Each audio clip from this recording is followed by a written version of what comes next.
You know, Judge, watching that, and I'd seen it one time before with utter disbelief, it recalled to me a line from Pushkin's Eugene Onegin, Pushkin being probably the best Russian poet that ever lived. He goes something like this: Enough, enough, I tell you. You've paid insanity its due. Think about that for a minute. Enough, Donald. You've paid insanity its due. Where are you on any substantive issue that you claim to be here on Monday, there on Tuesday, and utterly divorced from on Friday? This president is insane. How does this play in the Kremlin?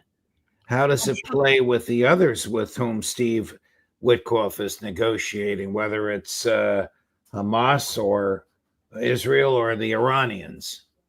Not well, because it signals what he is, which is a circus clown. Apparently, I've gone out of my way to try and give him credit for this or that, and try to find some reason in his madness to try and understand if he's trying to build pressure because he's behind the power curve and understands he is, and that's the case in Ukraine.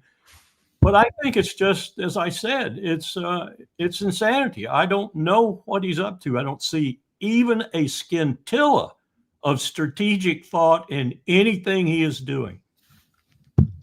Here is one of his two emissaries. I don't know why General Kellogg is still around, but tell me what you think of this, cut number 18. So you tell the Ukrainians, look, this is one of those things that's going to be evolving over time. And if you do a ceasefire in place, the ground that you own, the ground that you fought for, that's your ground right now. What happens 5 or 10 years down the line is different. And you don't have to basically freeze everything in place. Right. And we've got that right now. The Ukrainians are willing to do a freeze in place, what I call a ceasefire in place. Mm-hmm. And then we'll, for a period of time, they're willing to set up a demilitarized zone. What they basically said is, we'll back up 15 kilometers, you back up 15 kilometers to the Russians. So, you know, that's this 30-kilometer, 18-mile zone that you can actually observe. And you can actually say, okay, are there any intrusions? And you've got what's called the Coalition of the Willing. Mm-hmm. That's the British, the French, the Germans, plus right now at least 12 other countries are willing to put forces in an air cap west of the Dnieper River, not east. That's going to be a ceasefire force to actually slow this thing down. And if you get to 30 days, John, I really believe this. You get to a 30-day ceasefire, it'll get extended. And it is so hard hard to do this when you're a military guy, is to restart a conflict. And I don't think they will. This straight, General, the Russians, who will not accept NATO in Ukraine, will accept Western peacekeepers from 12 different countries in Ukraine. Larry, you can't make this stuff up. He negated it the moment he started with those forces. I mean, the man has to be certifiable. I add him to the category of enough. You've given insanity its due. There's no way Russia's going to accept that. And I don't blame them a bit, given the record that we have of duplicity and nefariousness. Colonel, who's winning the special military operation militarily, Russia or Ukraine? Russia, devastatingly so. So devastatingly so that, as Clausewitz warns again and again, war has its own momentum. You let it go and stop trying to fix it, as it were, and that momentum is going to have its own purpose eventually. And that purpose might be to hell with you and all of your people, like just watching her, van der Leyen, a preposterous speech, as if she were king of the world and dictating to that world.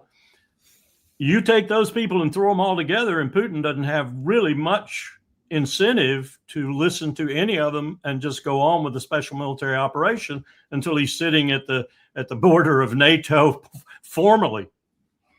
Here's General Kellogg, who says the Russians are not winning. Cut number 16. Better go back and read The Art of the Deal. You know, when he said would be willing to walk away from a bad situation. And I think he's just telling both sides that. But the ones who are going to be hurt by that are not the Ukrainians, it's going to be the Russians, because the Russians are not winning this war. If they were winning the war, they'd be on the western side of the Dnieper River. They're not. If they were winning this war, they'd be in Kyiv. They're not. They'd be in Odessa, and they're not. They wouldn't have lost combined forces when you talk about it with industrial strength killing. The losses are over 1 million killed and wounded on both sides. And so when people say he's winning the war, if he just comes to an agreement right now, ceasefire in place, I think then he said, okay, he's kind of accomplished everything that he may want to and just step back from that. Yeah.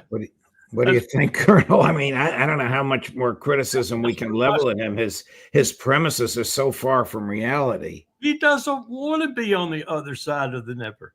He doesn't want to go to Kyiv. He doesn't want to take the entire country. My God, just think. Netanyahu's got his own mess brewing right now that's fierce, this sustained military operation. That's why Sharon withdrew in 2005. That's exactly what Putin would be doing, a sustained military operation amongst a bunch of partisans and guerrillas who are fierce. If he tried to take the whole country, he would rue the day he did it. So he doesn't want to do it. It's preposterous. This general is smoking some really cheap material. Why would President Trump unleash him? Why would President Trump, 3 days before the grand victory celebration, the 80th anniversary of the defeat of Nazi Germany in Moscow, say, well, the Russians didn't win World War II, the Americans did? And why would Donald Trump claim that the Russians have lost 1 million men? Because they're all liars. They're pathetic, patent liars. That's all I can figure. And I have so much proof of Donald Trump being a liar. I mean, if we assume that he's a typical human as A equals Z and A equals B, that he's telling a lie. Now, I don't know that. I don't know that he has enough brain power to figure out when he's telling a lie, because I don't know if he intuits or knows the truth. But these are all lies. They're just preposterous lies. And by the way, somebody needs to balance this discussion a little bit. I've listened to a lot of people here lately. The United States had a strategy to be the democracy, to be the arsenal of democracy. That was a very effective strategy. FDR looked back on what the New Deal had done. It was becoming one of the most powerful economies in the world, and he knew the war would unleash it. So we became the arsenal of democracy. We supplied the Free French. We supplied the British. We supplied the Free Poles. We supplied the Soviets.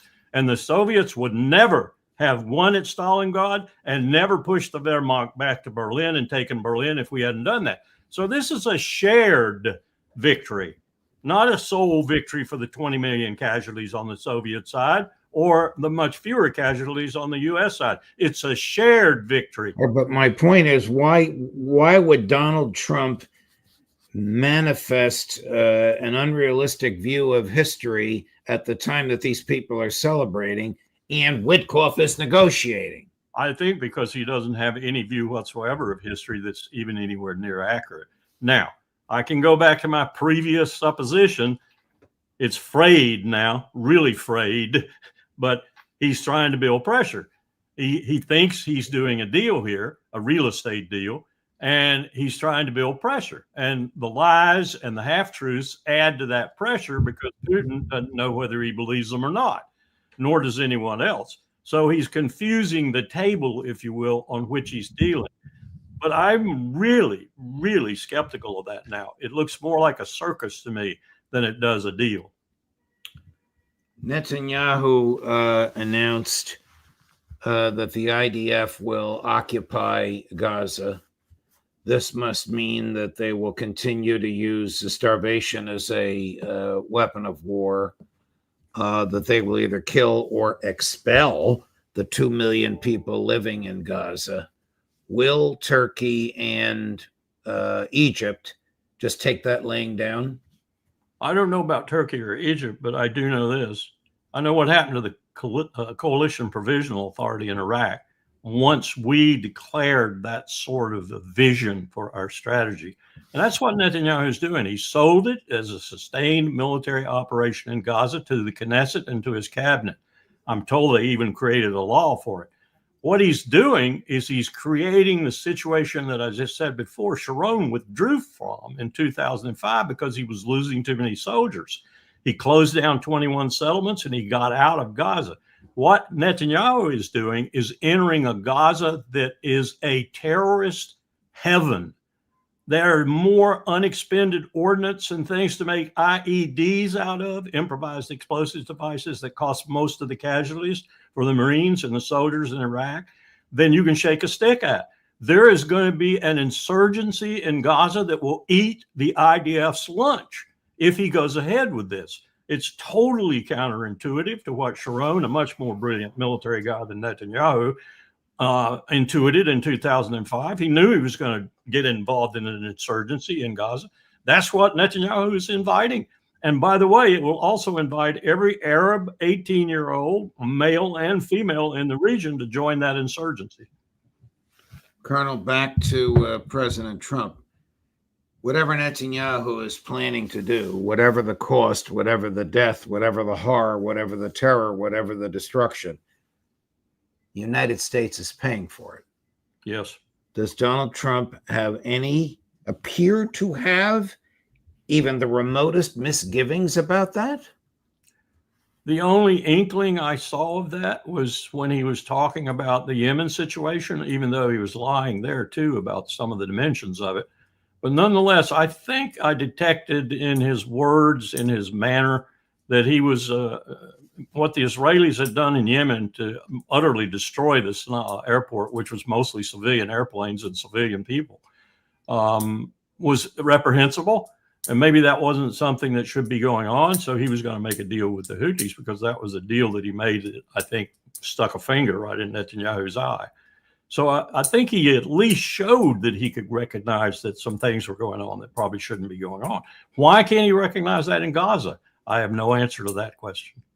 Did we cut a deal with the Houthis, and who prevailed? Pepe Escobar is saying the Houthis prevailed because they haven't been degraded, they haven't been restrained, and we wasted $1 billion and lost 3 F-18s in the process. And Reapers galore. That's at 30 million apiece. That's probably a part of the reason, if not a large part of the reason, that Donald Trump did what he did, whether they agreed or not, because we're losing too much ordnance and too much money. And what did we gain by this mini war? I say mini, people died, and we spent $1 billion, but it only lasted about a month and a half in Yemen. Nothing. Absolutely nothing. Judge, we have gained nothing, which since we started helping Saudi Arabia and the Emirates originally years ago in a frustrated effort to put the Houthis back in their place, as Mohammed bin Salman said. And they never did, and no one has, and I suspect no one's going to. Do you think that Trump is sick and tired of Netanyahu? I do, and I watch his behavior, his mannerisms. I think he is, and he's searching for a way to do something about that, but he simply has no conception of how to do it because he's so beholden to all the different wickets that the Jewish lobby, the Israel lobby, as Mearsheimer calls it, exercises. And he's also concerned about what's going to happen in the Levant should Israel go down. And therefore, he's got no reason whatsoever to do anything to do that. What do you think would happen militarily if Trump listens to Lindsey Graham and strikes Iran with the Israelis? I think Iran will go all in and respond with everything they've got and respond all over the region. So we will have a burning Saudi Arabia and the oil facilities. We will have a destroyed El Udeid in Qatar. We'll have probably a destroyed military city where a lot of U.S. assets are in Saudi Arabia. We'll have a destroyed Fifth Fleet headquarters, the largest fleet headquarters we have now in Bahrain. We'll probably have a reception and ongoing procedure complex in Kuwait destroyed. Everything the U.S. has on the ground in the Middle East will be destroyed.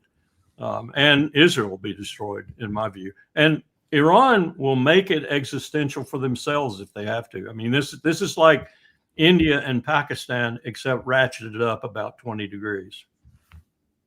Here's Lieutenant General Dillon speaking in English. Now, he doesn't dress like a Western general does. He's a general of the Indian Air Force, basically saying, Pakistan better back off or it will cease to exist. Cut number 2. If you look at Pakistan from northeast to southwest, their east-west depth, they do not have the strategic depth to absorb our strike. All their major cities, population centers, they are all within this small little strip of land. Our depth is so much, when Pakistan strikes, we will be able to absorb that strike because, of course, there will be damage. But when we go back with a massive strike, which is our declared policy, and unacceptable damage, Pakistan will cease to exist. Is this going to get out of hand? I heard that same kind of language from similar people in 2002, from the ISI on the Pakistani side, not from the civilians, but from the ISI and the military, and from the military on the Indian side. The Indians sort of got their rear end handed to them when Pakistani F-16s shot most of their aircraft out of the sky because the F-16s are such better aircraft than the Indians had. And the pilots, I think, were better. What he's saying is kind of like what Mao Zedong said when he talked about deterrence. I'll destroy Los Angeles and Houston and New York and maybe some other U.S. cities, and maybe you'll get Shanghai and maybe a little bit of Beijing, whatever. I'll still have 800 million people left, and you'll be virtually destroyed. That's the kind of threat he's making. Now, if he means it, he's a fool. If he's just saying it, I can understand that he would be doing that because there's a lot of tension between those two countries, and it's really bitter and passionate tension. I got news for him on another thing, though. If we fire, as we told Islamabad and Delhi in 2002, if we fire 100 nuclear weapons, and we thought they would probably expend their arsenals eventually, because that's what escalation theory teaches us. As long as you can shoot, you're going to shoot. And if they are really devastating you, you're going to shoot everything because you don't want to lose it. You wipe both countries out virtually because Pakistan's stockpile is pretty extensive. And you probably, according to studies that have been done, eliminate agriculture, for example, in the middle of the United States between the Mississippi and the Rockies for about 5 to 10 years because of the nuclear winter you create because of the upward atmosphere moving those clouds of nuclear waste over to us. So this is not just localized like he was trying to hint.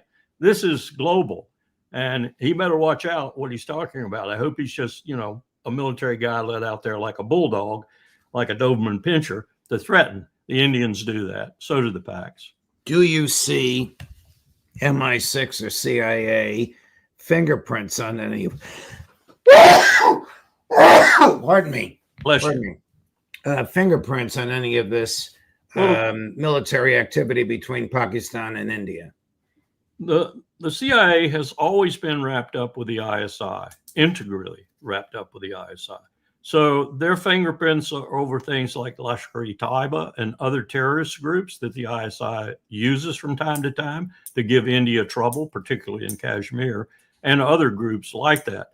And one of the things we tried to do was talk both capitals into doing something about the Kashmir situation so that you didn't have this tendency to use that as the focal point of these terrorist groups and to get rid of the terrorist groups. Didn't work. Obviously, they're still there and they're still causing their havoc. But the answer to your question is CIA is plugged into the ISI. Here's the same general, Colonel, on the concept of first strike and on the concept of surveillance. Chris, cut number 3. No first use does not mean that we will wait for him to strike. Nuclear bombs are not kept at one place. Warhead is kept at other place. The launch projectile is kept at other place so that, there is no accident. So when the coupling or mating starts. How do we know when the coupling? Now our intelligence will know. Okay. Because these are not small things and we know where their things are located. Okay. And those places are always under surveillance. Not only India, the world is keeping them under surveillance. Oh, okay. So anything moving out or moving in those locations is noticed by all. So when the coupling or mating starts, suppose they pick up a piece, projectile from here and warhead from there, and they bring it to place A, B, or C. And now we know, okay, they are in the process of coupling or mating or, joining this as a nuclear bomb. And if in the process of joining, it's not for training. It's a live bomb. That is the time we should be very clear that this is the first strike of Pakistan. We are well within our rights to prevent that first strike. Okay. for the safety of our citizens. And it is well within the declared policy of us that we will not do first strike, but we will not allow him also to do the first strike. Should this be taken seriously? Would Well- this actually escalate to nuclear weapons? Well, if I were in the audience or I were a reporter talking to this guy, or anyone for that matter, making these kinds of statements, I would ask, first of all, why do you have to go to nuclear weapons? Do you not have any conventional capability? Does Pakistan not have any conventional capability? If you want to teach them a lesson, go to conventional lessons. Don't go to nuclear lessons. Vice versa, same thing. Now, one of the things we did in 2002, I was trying to see if he knew that. I'm sure he probably does, is we gave them permissive action locks. We sold them. What that does is it makes each nuclear weapon require 2 keys and therefore 2 people normally to activate it. Pakistan's weapons are a little more densely placed just because of geography than India's weapons, as I understand it. And we had something to do with spreading India's weapons out too. But you're looking at a situation where I think the civilians, now I may be wrong, I think the civilians are using people like this guy to go out there and make threats so that things do eventually calm down and so that cooler heads prevail, in other words. But this is backdropped by something else, Judge. And the floods in Pakistan made this quite apparent. The Himalayan glaciers, because of the climate crisis, are melting, and they're melting much more rapidly than many experts thought they were going to. That's what caused the flood in Pakistan that flooded about 1/3 of the country. What's happening now is Pakistan is corralling that water now as best they can and is threatening to build dams on the river and ultimately to deprive the entire western part of India of any water of consequence. So this is much bigger than just the fracas in Kashmir. Do you agree with Professor Mearsheimer that Pakistan and India are in the same camp of Israel, owning nuclear weapons without signing any agreement or permitting any inspection? Yes, and I would even go further. Both cultures, and this is going to sound like a racist comment, but I don't mean it that way at all because I've dealt with both cultures extensively, shouldn't have nuclear weapons.